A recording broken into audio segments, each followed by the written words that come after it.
Vivir es Cristo, vivir es Cristo, vivir es Cristo. Muy buenos días, mis hermanos. Qué bueno es que todos nos podamos conectar nuevamente un domingo más y poder transmitir la palabra del Señor todos los domingos como es nuestra costumbre y como el Señor nos ha permitido hasta el día de hoy. Qué bueno ha sido para mí, en forma personal, conversar con muchos de ustedes durante la semana, vía telefónica, con la mayoría, y saber que están bien, saber que a pesar de lo largo que ha sido la pandemia, a pesar de lo difícil que ha sido este tiempo, han sido sostenidos por la mano de Dios, y eso es muy lindo. Y qué bueno saber también que muchos se están conectando, participando vía Zoom o vía Google Meet en las reuniones semanales. Y eso también es muy bueno y damos gracias a Dios por eso. El día de hoy, mis hermanos, seguiremos con nuestro estudio, por supuesto, no en las predicaciones consecutivas de la segunda carta a los Corintios, pero antes, obviamente, tenemos este momento para explicar algunas cosas, para dar algunos avisos y para, como es nuestra costumbre, también leer un salmo. Antes de ir al Salmo 39, que es el que nos corresponde el día de hoy, quiero informar que esta semana se hará recolección de alimentos no perecibles para entrega a las personas que están pasando por necesidades. Y la persona encargada de esto es nuestro hermano Sergio Cuevas, con el cual le pido que se contacte de manera telefónica, vía WhatsApp o llamándolo por teléfono, para informarle por su aporte y así poder coordinar también el buscar los víveres que usted tiene dispuestos para esto y seguir siendo una ayuda para aquellos que lo necesitan. Así es que eso principalmente para esta semana, para que usted esté atento. Y recordar y reforzar la importancia de que estemos conectados a través de las reuniones en hogares. Si usted no participa de una, pregunte, consulte, diga, me gustaría participar. Y esto no solamente para las personas que son miembros de esta iglesia. Si alguno de ustedes que está viendo este video ha sido alguien que se ha unido a nuestras reuniones virtuales en este tiempo de pandemia, pero nunca ha participado presencialmente aquí en la iglesia, puede ser parte de un grupo de hogar. No hay una restricción para quienes quieran ser parte de estas reuniones. Si usted quisiera hacer parte de ellas, se puede contactar con nosotros a través de Facebook, a través de nuestros teléfonos también, si es que los tiene, y nosotros le ayudaremos porque es una reunión un poco diferente. Ahí es donde usted a través de una cámara puede hacer preguntas, puede presentarse, o simplemente si gusta escuchar, puede también pedirlo así y escuchar solamente, pero es una instancia distinta donde se puede compartir un poquitito más, interactuar un poco más. Así que yo le invito, si usted es de esas personas que se ha unido durante este tiempo, le han gustado las predicaciones, las reuniones, puede unirse a estas reuniones de hogares que son muy hermosas, son muy edificantes también. Le invito a abrir entonces ahora la Biblia en el Salmo número 39. Es un salmo de David. Salmo número 39 dice: Yo dije, atenderé a mis caminos para no pecar con mi lengua. Guardaré mi boca con freno en tanto que el impío esté delante de mí. Enmudecí con silencio, me callé, aún respecto de lo bueno, y se agravó mi dolor. Se enardeció mi corazón dentro de mí, en mi meditación se encendió fuego, y así proferí con mi lengua. Hazme saber, Jehová, mi fin, y cuánta sea la medida de mis días. Sepa yo cuán frágil soy.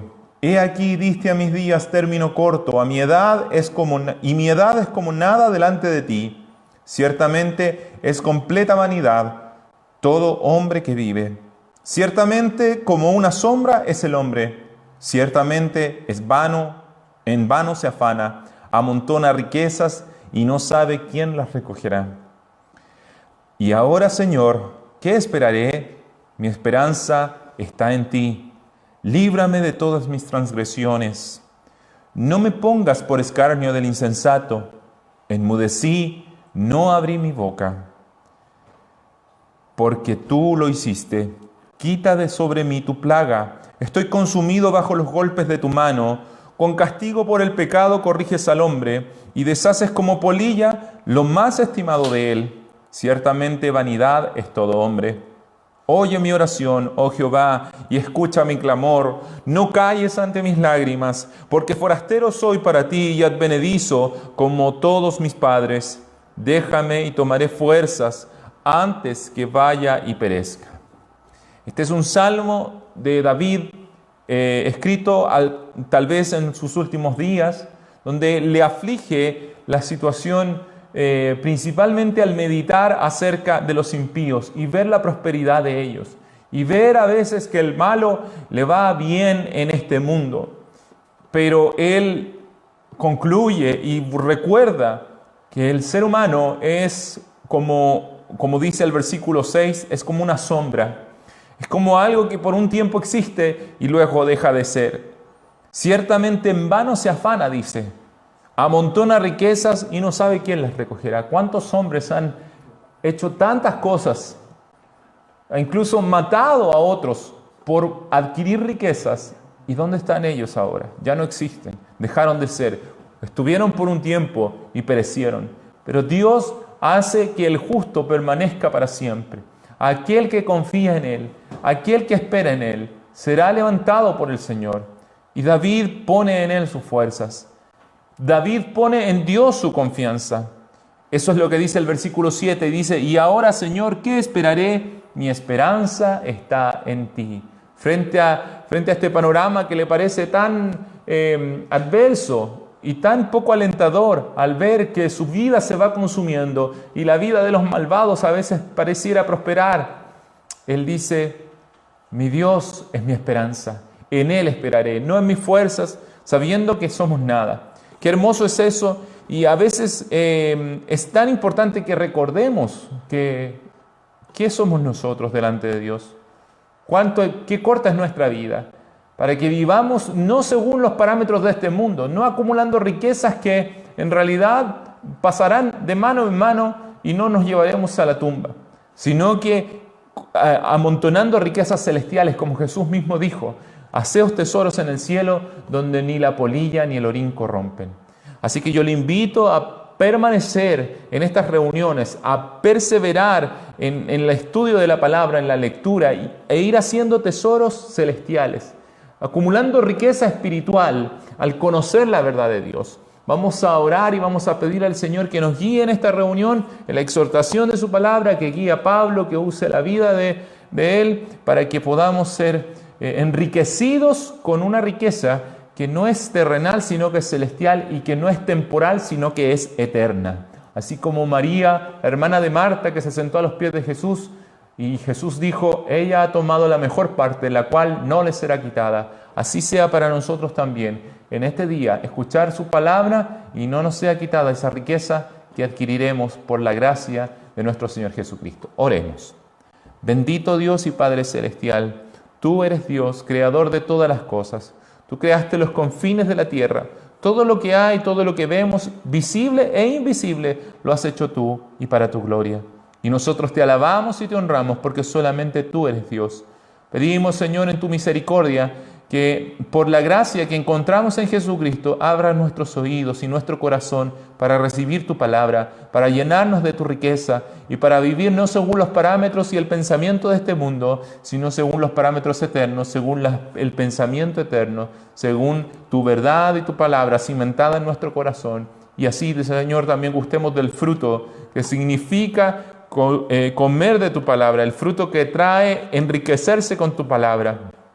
Te pido esto para cada uno de los que es parte de esta iglesia y cada uno de los que escucha estas predicaciones. En el nombre de Jesús. Amén.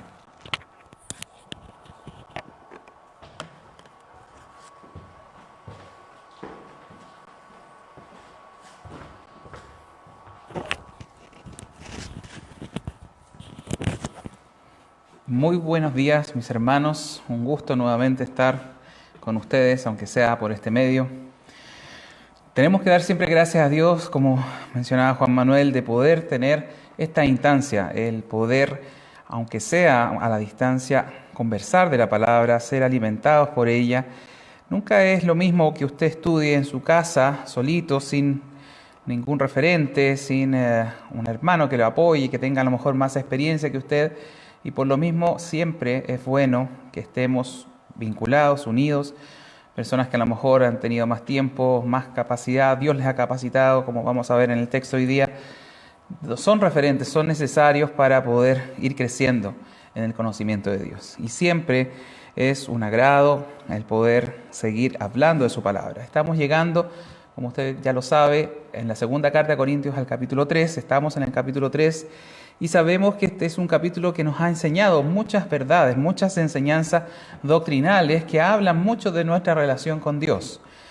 Solo como recordatorio, la semana pasada el apóstol Pablo usaba esta metáfora de que somos una carta escrita por Dios mismo en nosotros para enseñarle a la gente de Corinto que todo lo que ellos eran era por la gracia y sobre todo por la capacitación que Dios nos hacía, y que el trabajo apostólico de él básicamente era por esa influencia de Dios en la vida de Corintios. Por lo tanto, no se necesitaba una recomendación física o carta de recomendación, sino que su trabajo era notorio en los cambios que ellos habían tenido. Y hoy seguiremos en este pasaje, que es la continuación del anterior, examinando estas doctrinas, esta enseñanza de cómo Dios se vincula con nosotros, cómo hace un trabajo el Espíritu Santo en nosotros, y vamos a hablar un poco de lo que era la antigua forma de trato, de relación de Dios con el hombre en el antiguo pacto versus lo que es el nuevo pacto inaugurado desde Pentecostés hasta nuestros días. Por lo tanto, eso es el tema de hoy. Espero que pueda estar dispuesto con su Biblia a su lado para poder ir recorriendo los versículos que vamos a ver. Vamos a leer entonces 1 Corintios capítulo 3, versículos 5 al 11, aunque leímos el 5 la semana pasada, pero vamos a retomar ahí y examinaremos en profundidad del 6 al 11. Vamos a leer y después vamos a orar. 1 Corintios 3, 5 dice: no que seamos competentes por nosotros mismos para pensar algo como de nosotros mismos, sino que nuestra competencia proviene de Dios, el cual asimismo nos hizo ministros competentes de un nuevo pacto, no de la letra, sino del Espíritu. Porque la letra mata, mas el Espíritu vivifica.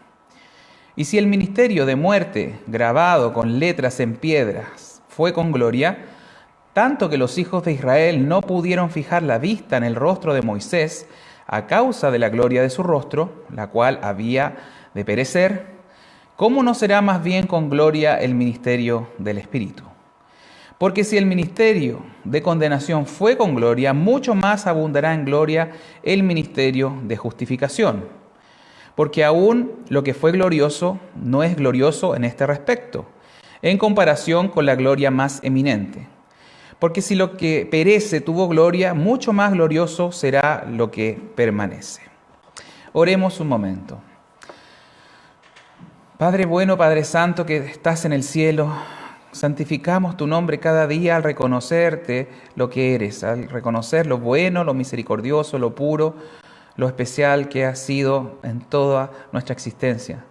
Gracias por poder reunirnos, aunque sea a través de estos medios, que podamos seguir exhortando tu palabra.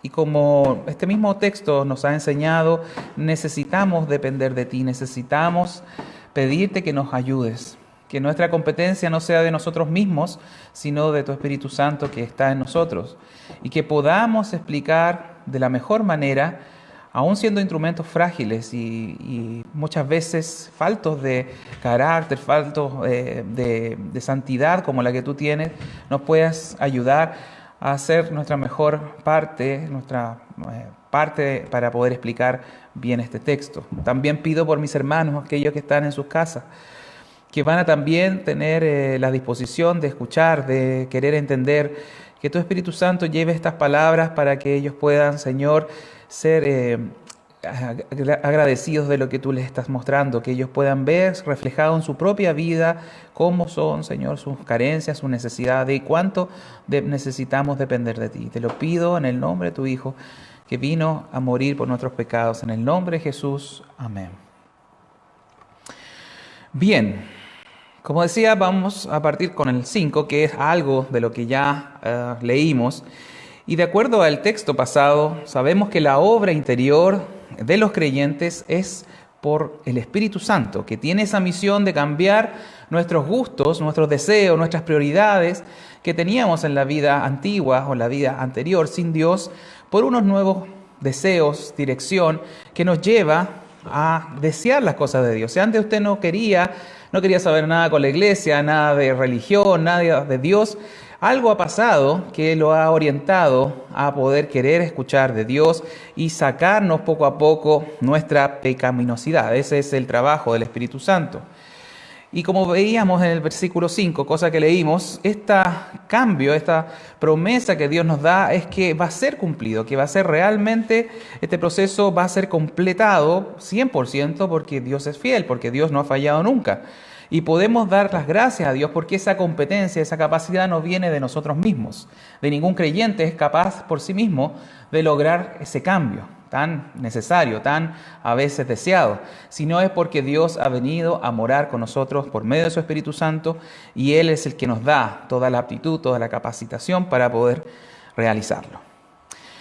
Ahora el versículo 6, Pablo está refiriéndose a su propio ministerio, a su propia obra de ministro o de entregar las verdades de Dios, la función de predicar el Evangelio, de poner las bases de fe que hasta el día de hoy están en nuestra iglesia, de dirigir la iglesia. Él está explicando que también, así como cualquier creyente necesita la capacitación de Dios, él también es un ministro no por sus propias capacidades, aunque podemos decir que Pablo sabía mucho la Biblia, era un fariseo entrenado, conocedor de las Escrituras del Antiguo Testamento, pero él ni eso le valía, sino que decía más bien que el Espíritu Santo era el que lo capacitaba, Dios mismo era el que ponía esa capacitación. Y el primer concepto entonces que nos entrega, que es amplio y que podríamos aclararlo, porque así usted va a entender qué es lo que ha pasado con el conocimiento de Dios en toda la historia de la humanidad. Quiero hacer este primer punto porque sabemos que nadie puede saber realmente quién es Dios, nadie puede conocer quién realmente es Dios, si no es Dios que se muestra y se revela hacia nosotros. Me explico, si usted mira la historia de la humanidad, el deseo de Dios ha sido siempre vincularse con el ser humano. Nosotros lo abandonamos en el huerto, nosotros nos rebelamos contra Él, pero Dios siempre ha venido a visitarnos, siempre ha venido con un plan de restauración, de salvación. Y lo primero que hizo efectivamente, si usted recorre la historia de la Biblia, es empezar a buscar a personas individuales, ¿no es cierto?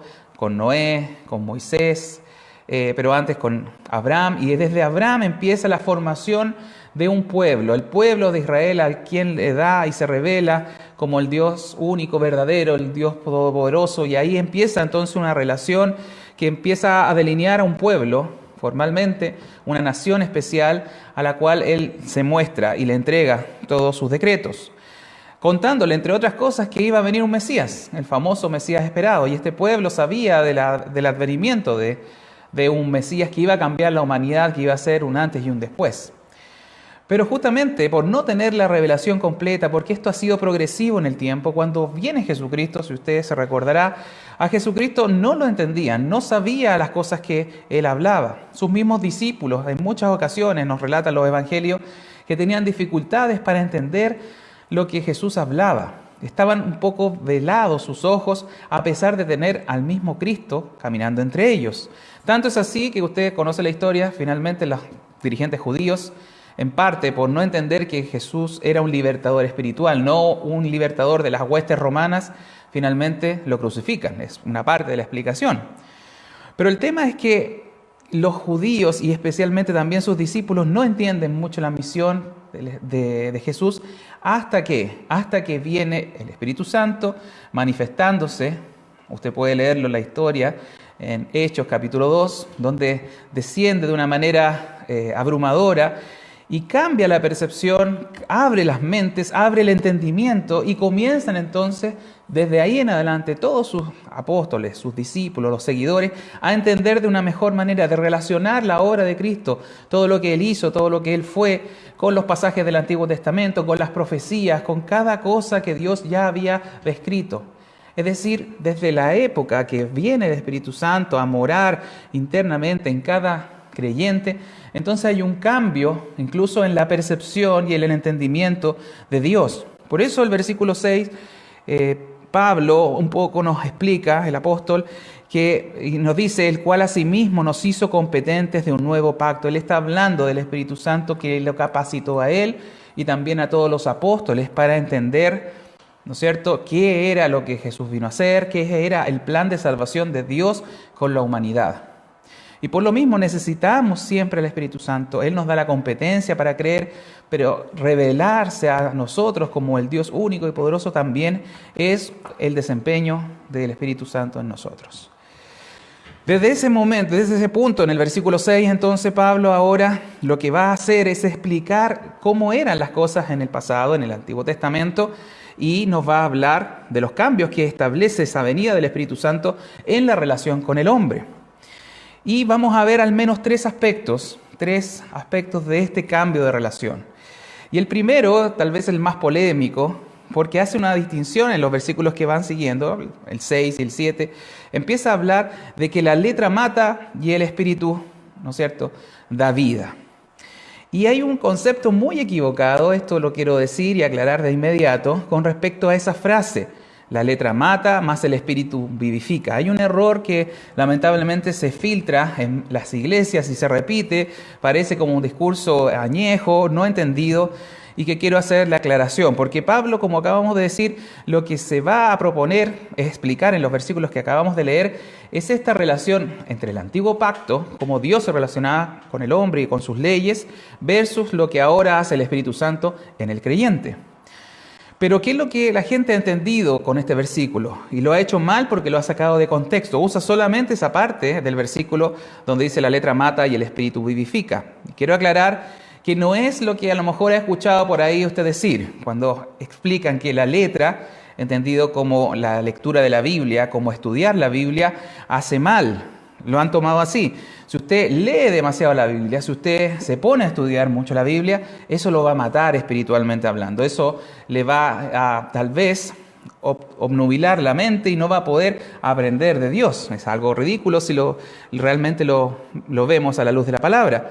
Pero lo peor es que hablan de que el Espíritu vivifica, entendiendo al Espíritu Santo como cualquier sensación, muchas veces emocional, muchas veces en los sentidos, que si siente un calor, que se siente alguna cosa extraña, entonces el Espíritu Santo. Por lo tanto, eso sí debe aceptarlo, eso sí debe entenderlo como que el Espíritu le está dando vida, pero si estudia la Biblia, si se pone a aprender de una manera ordenada y de una manera como cualquier aprendizaje metodológicamente, por sistemas, va avanzando de una forma correcta, eso no le va a servir, ese le va a matar al espíritu. Así lo dicen, y eso es una cosa bastante equivocada por donde quiera que lo mire. Sabemos que el Espíritu Santo es el que escribió la Biblia. Entonces, ¿cómo puede ser que el Espíritu Santo no quiera que aprendamos la Biblia? Es un contrasentido en sí.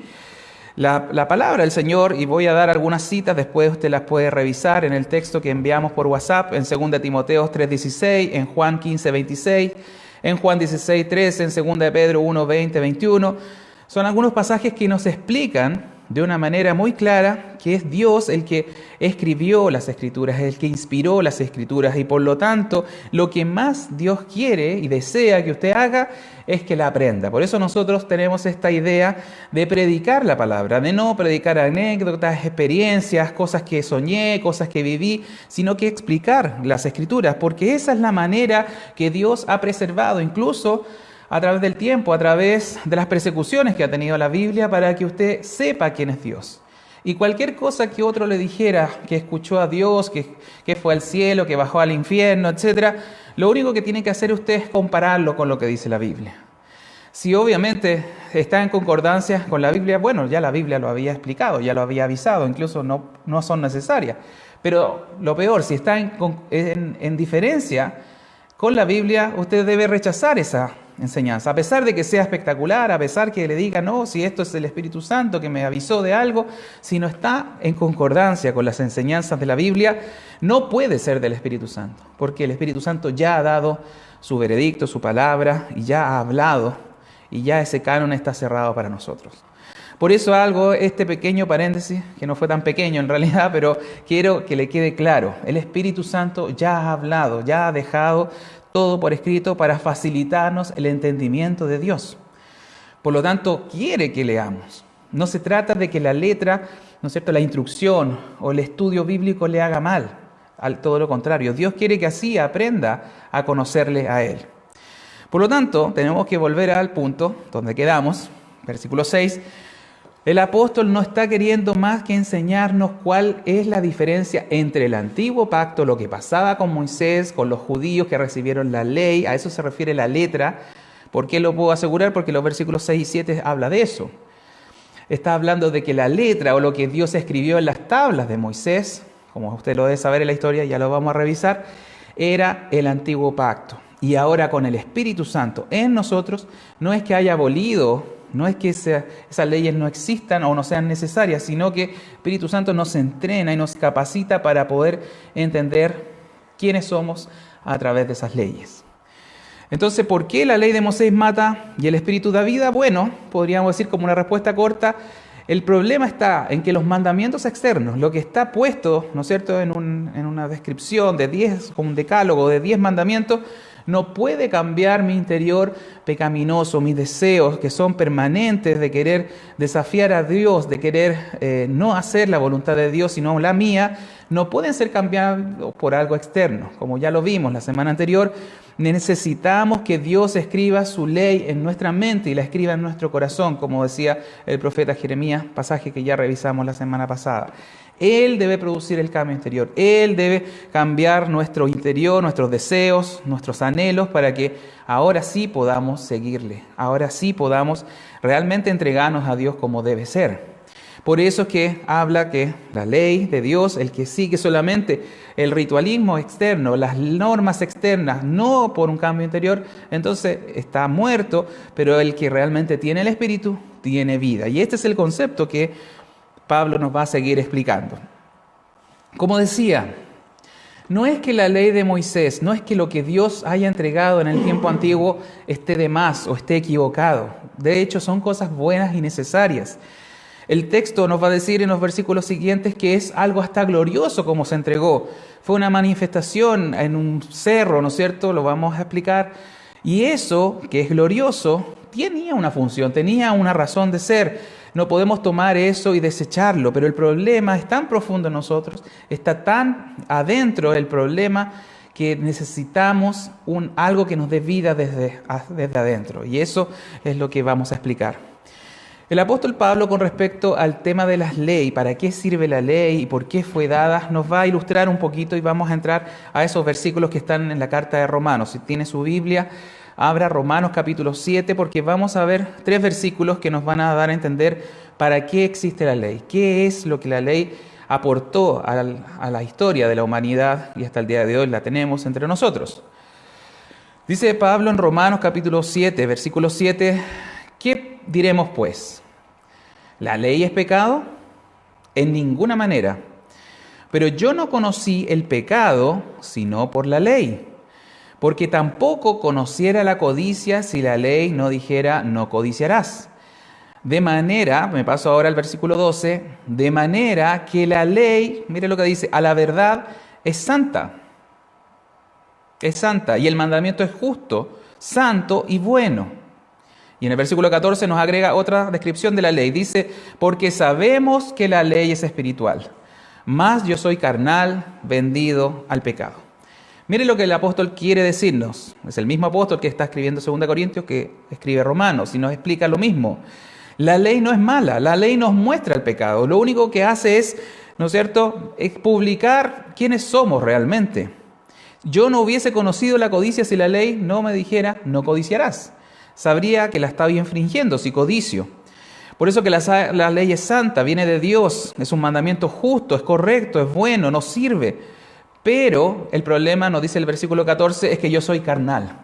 Yo estoy vendido al pecado. Es una descripción de que yo estoy esclavizado al pecado.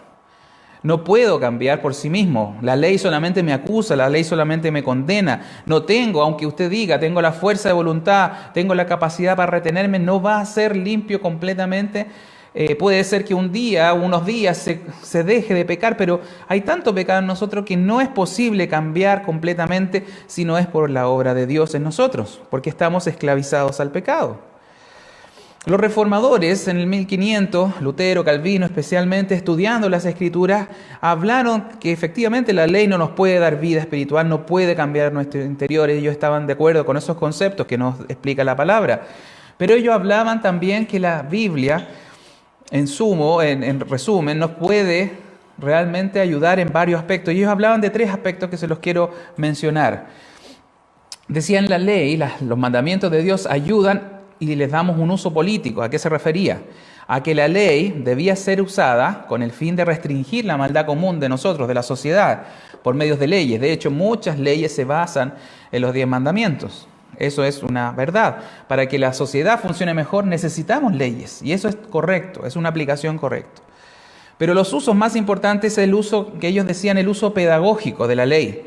¿Para qué? ¿Qué es lo que significa el uso pedagógico? Es para convencer al pecador que tiene pecado.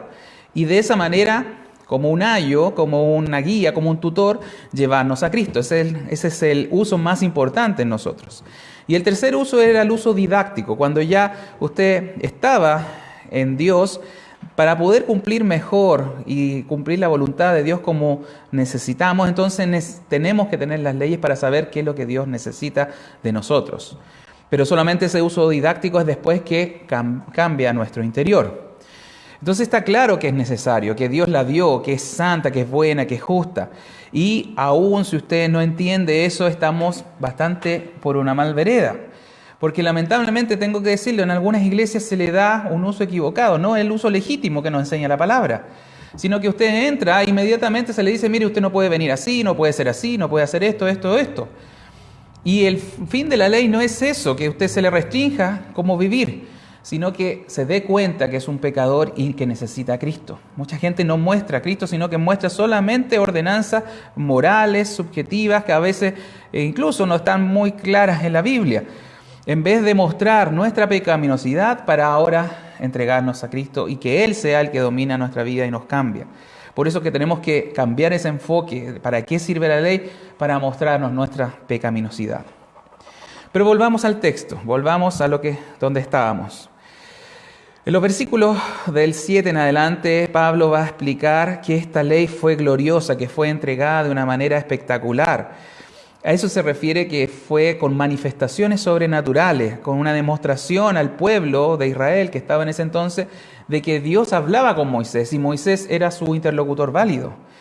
No sé si usted conoce esa parte de la historia, se lo voy a resumir brevemente, pero usted conoce que Dios sacó al pueblo de Israel en Egipto 400 años, lo sacó con muchos milagros, con las 10 plagas, cruzaron el Mar Rojo, vieron abrirse en dos, dejaron el ejército de Faraón hundido ahí, y luego Moisés lo lleva al monte Sinaí, donde él recibió la visión de la zarza ardiendo. Y en ese monte, eso está más o menos en Éxodo capítulo 19 y 20, Dios se va a manifestar a todo el pueblo, delante de 2 millones de personas más o menos que salieron de Egipto, se les va a mostrar de una manera gloriosa, con un cerro temblando, con un cerro con truenos, con relámpagos, con fuego, con humo, con toda esa pirotecnia, si lo quiere, se va a demostrar delante del pueblo que Él era Dios y que le estaba entregando a Moisés las tablas de la ley. Las primeras tablas fueron escritas, dice, por el dedo de Dios. Y se las entrega a Moisés. Lamentablemente Moisés, bajando de ese cerro, viendo el episodio del becerro de oro, bueno, con la furia, con el ojo, quebró esas tablas. Y pasó un tiempo que Dios lo llama nuevamente al cerro por 40 días y 40 noches cuando él no come nada y nuevamente recibe de nuevo las tablas de la ley. Y en esa siguiente oportunidad que está descrito en Hechos 34, lo que vemos es que vuelve Moisés y no se había dado cuenta que su rostro resplandecía. Eso es lo que Pablo está, ¿no es cierto?, aludiendo en esos versículos. Que el rostro de Moisés, que era glorioso, significa que resplandecía, era como fosforescente, irradiaba luz, no lo sabemos. Tanto que los hijos de Israel, cada vez que él estaba con Dios, él se sacaba el velo para hablar con Dios, pero después tenía que ponerse un velo para no molestar a los ojos y poder explicar lo que Dios hablaba. Eso era una forma muy extraordinaria de mostrar que Dios estaba hablando con Moisés y todo lo que Moisés enseñaba era finalmente las palabras de Dios. Ahora, Pablo hace la siguiente diferencia. Dice que si esa entrega de ley, una ley que dentro de sus funciones no está el cambiarnos interiormente, fue entregada de esa manera tan gloriosa, entonces mucho más espectacular tiene que ser el ministerio del Espíritu Santo, la obra del Espíritu Santo interiormente. Pero uno dice, ¿pero cómo puede ser esta diferencia tan notable? Si ver a una persona con el rostro resplandeciente podría sonar a algo realmente fuera de lo común. Y efectivamente es fuera de lo común. Pero ¿sabe lo que hace el Espíritu Santo en nosotros? Hace algo más maravilloso que eso. Hace algo más espectacular, que es cambiar a una persona. Yo no sé si usted ha tratado de cambiar a alguien, a su esposo, a su hijo, a su familiar, ha querido que él cambie de actitud, que deje tal vez una adicción, que haga las cosas correctamente. Es imposible humanamente. Es solamente Dios que puede operar con una fuerza y un poder increíble. Pero como vivimos en una sociedad que está acostumbrada a la pirotecnia, a lo que sale de lo común, a ver, y de lo espectacular, es una cultura que está acostumbrada a ver películas, ciencia ficción, mejores efectos especiales, y creemos que eso es importante. Pero sabe que el cambio que produce Dios en nuestro interior es mucho más glorioso, es mucho mejor, y debemos anhelar y desear ese cambio. Porque de otra manera no va a ser un verdadero hijo de Dios. Si no viene a nacer de nuevo, como lo explicamos, como Jesús se lo dijo a Nicodemo, si no naces de nuevo no puedes ni ver ni entrar al reino de los cielos. Pero pensamos que estas cosas sobrenaturales, estas cosas que soñé, una cosa que viví, tal experiencia son mejores. Pero el cambio interior es mucho mejor. Mire lo que habla Pablo en Romanos 8 con respecto a este tema, de que realmente es una fuerza y un poder y una autoridad de Dios muy, muy por sobre lo que esperamos.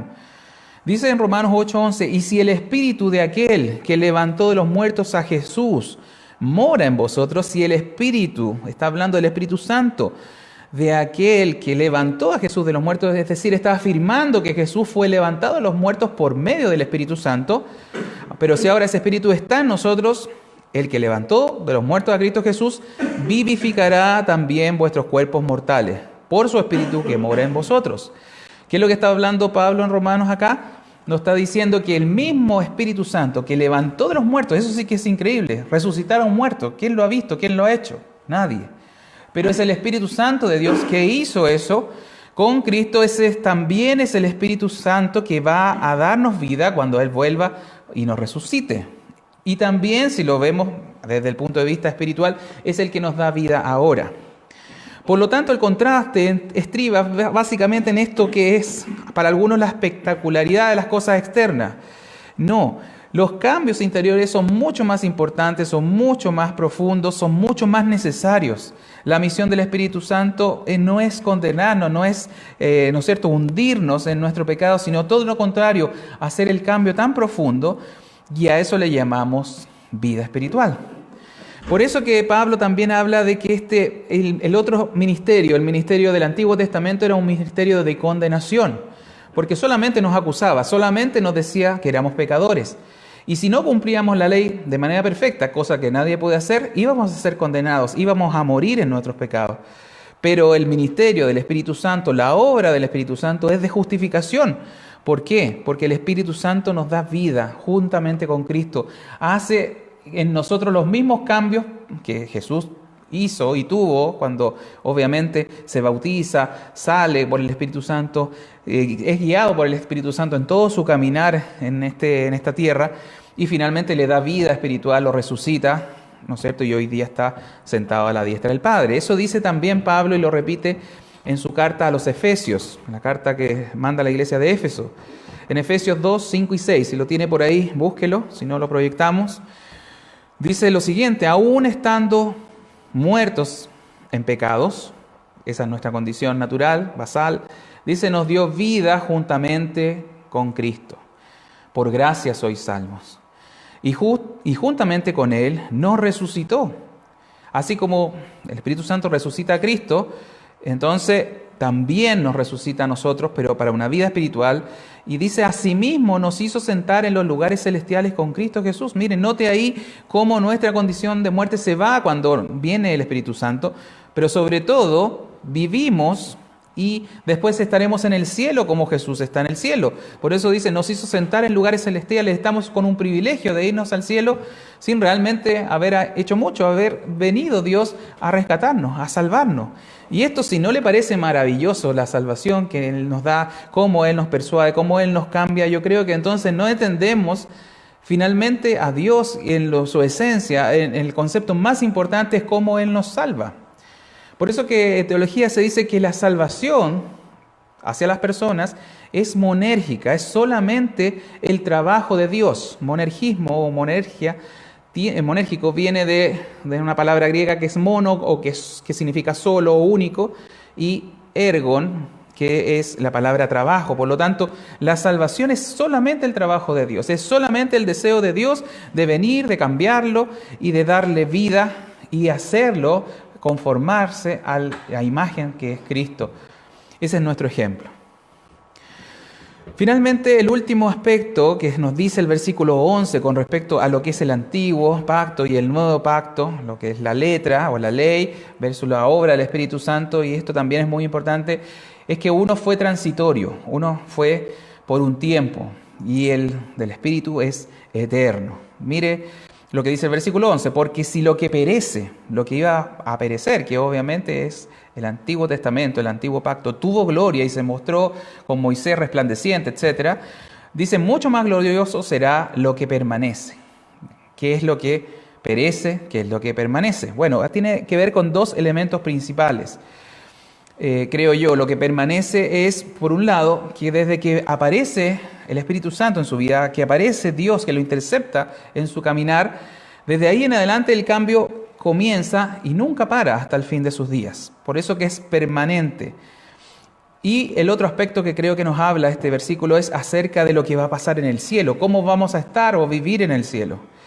Como hemos visto, el Espíritu Santo viene, nos cambia, nos transforma y empieza entonces un caminar con Cristo de una manera de obediencia y empezar a dejar de lado nuestros pecados. Y eso nunca va a abandonarnos, nunca va a hacer que, por ejemplo, el Espíritu Santo venga, viva con nosotros y después se aburra y se vaya. No puede ser que Dios opere de esa manera, porque Él es fiel, porque Él es permanente, porque nada nos puede separar de su amor. Lo dice en otros pasajes.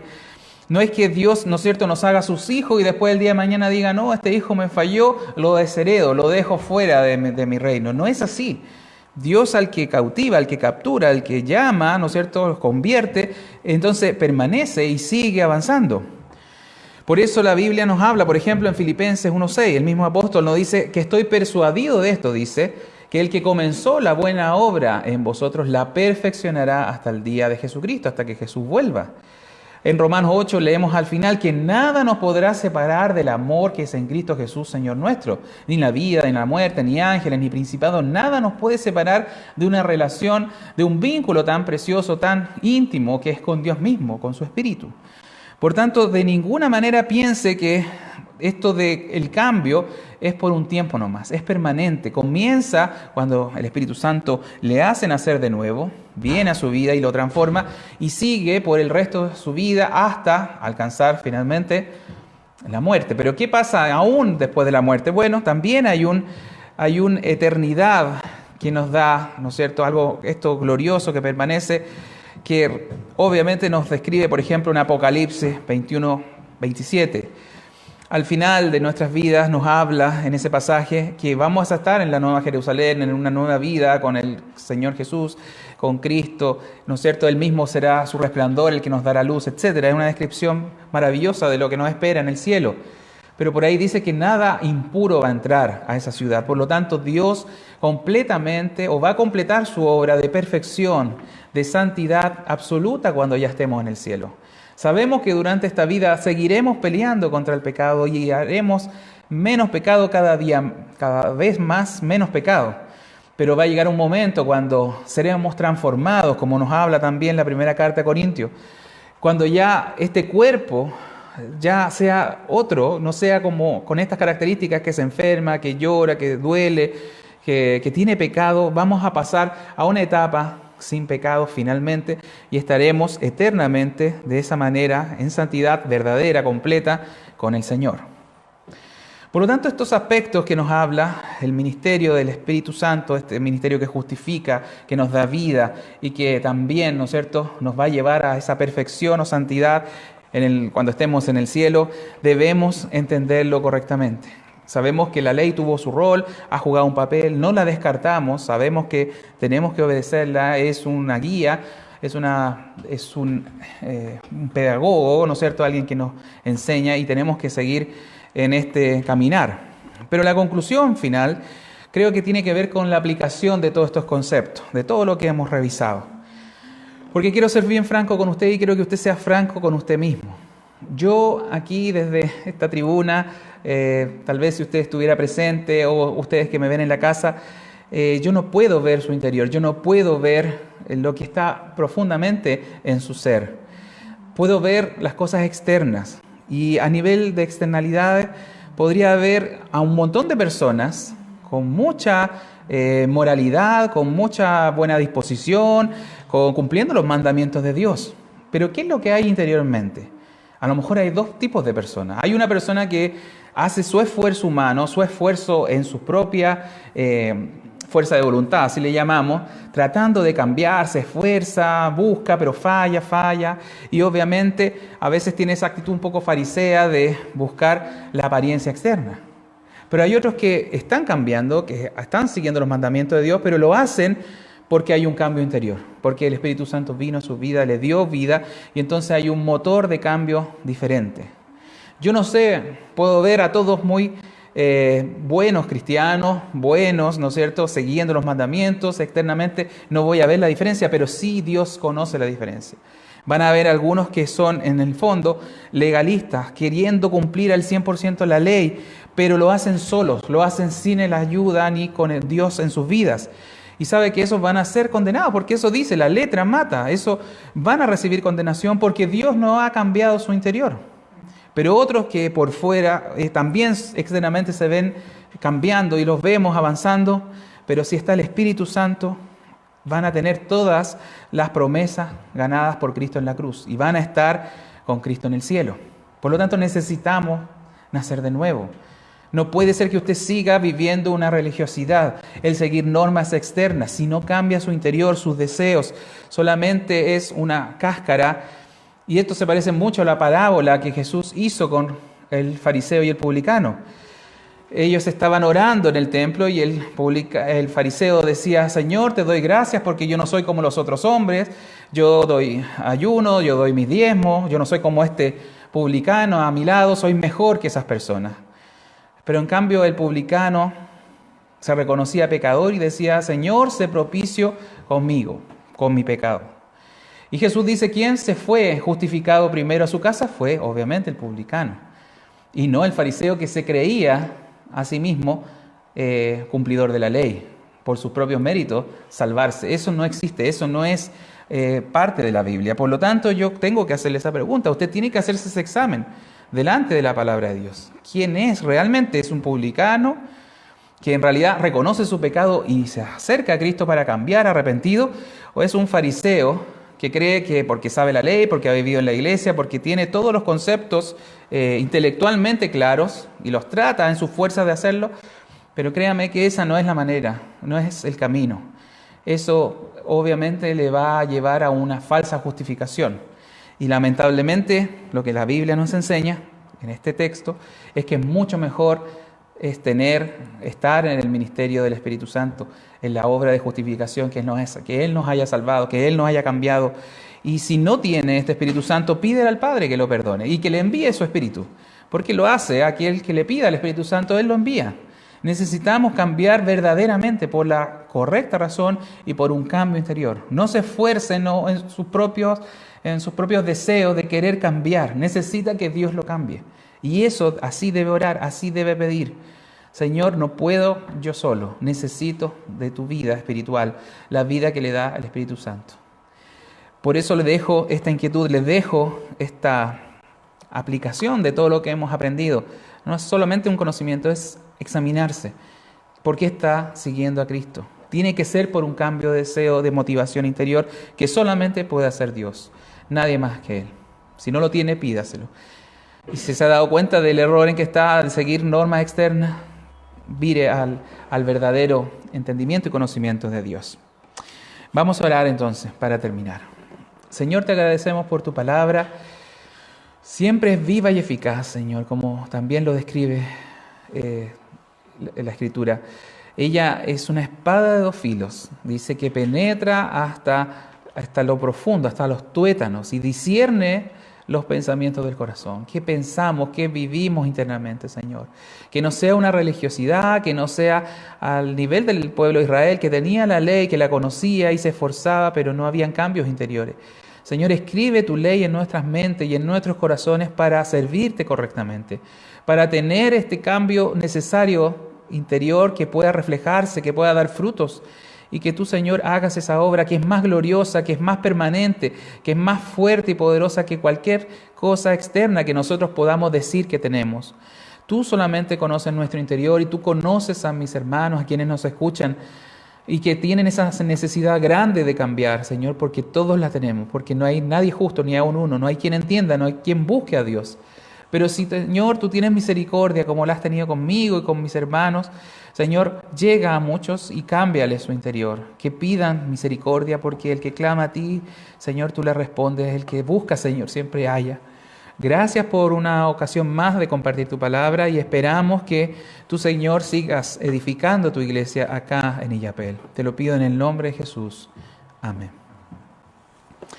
Bien, mis hermanos, quisiera despedirme, verlos. El otro domingo no estaré por causa de trabajo, pero Juan Manuel va a estar en la palabra y queremos, Señor, pedirles siempre que estén al tanto, siempre estén atentos a los mensajes. Si tiene duda, mándelo a través de la página, también puede mandar mensajes.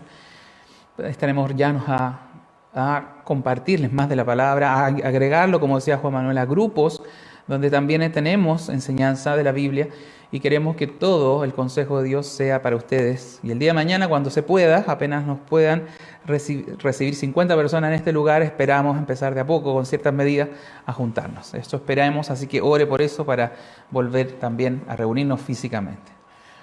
Estamos en sintonía, nos vemos el martes 7:30 por esta misma señal. Muchas gracias y bendiciones para este sistema. Cristo,